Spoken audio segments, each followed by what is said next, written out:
നിങ്ങൾക്കറിയാമോ, ഒരു കൊതുക് തിരി കത്തിച്ചു വെച്ച് ഉറങ്ങുന്നത് ഏകദേശം 100 സിഗരറ്റുകൾ വലിക്കുന്നതിന് തുല്യമാണെന്ന്? കൊതുക് കടിക്കാതിരിക്കാനാണ് നമ്മളിത് കത്തിക്കുന്നത്. എന്നാൽ ഇത് കത്തുമ്പോൾ PM 2.5 എന്നറിയപ്പെടുന്ന അതിസൂക്ഷ്മമായ വിഷപ്പുക പുറത്തുവിടുന്നു. ഈ കണികകൾ വളരെ ചെറുതായതുകൊണ്ട് അവ നമ്മുടെ മൂക്കിലോ തൊണ്ടയിലോ മാത്രം ഒതുങ്ങി നിൽക്കില്ല. അവ ശ്വാസകോശത്തിന്റെ ഉള്ളറകളിലേക്ക് ഇറങ്ങിച്ചെന്ന് അവിടുത്തെ ചെറിയ വായു അറകളിൽ തങ്ങി നിൽക്കുന്നു. അടച്ചിട്ട മുറിയിൽ ഈ വിഷാംശങ്ങളുടെ അളവ് കൂടുന്നത് വലിയ ആരോഗ്യ പ്രശ്നങ്ങൾക്ക് കാരണമാകും. ഇത് ശ്വാസകോശത്തിൽ വീക്കമുണ്ടാക്കുകയും രക്തത്തിലേക്ക് ഓക്സിജൻ എത്തുന്നത് തടസ്സപ്പെടുത്തുകയും ചെയ്യുന്നു.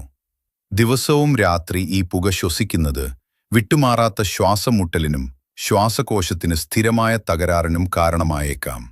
അതുകൊണ്ട് കൊതുകിനെ ഓടിക്കാൻ നോക്കുമ്പോൾ നിങ്ങൾ അറിയാതെ തന്നെ നിങ്ങളുടെ ശരീരത്തെ അപകടത്തിലാക്കുകയാണ്. അടുത്ത തവണ ഒരു കൊതുക് തിരി എടുക്കുന്നതിന് മുൻപ് ഒരു കൊതുകുവൽ ഉപയോഗിക്കുന്നതിനെക്കുറിച്ച് ചിന്തിക്കുക.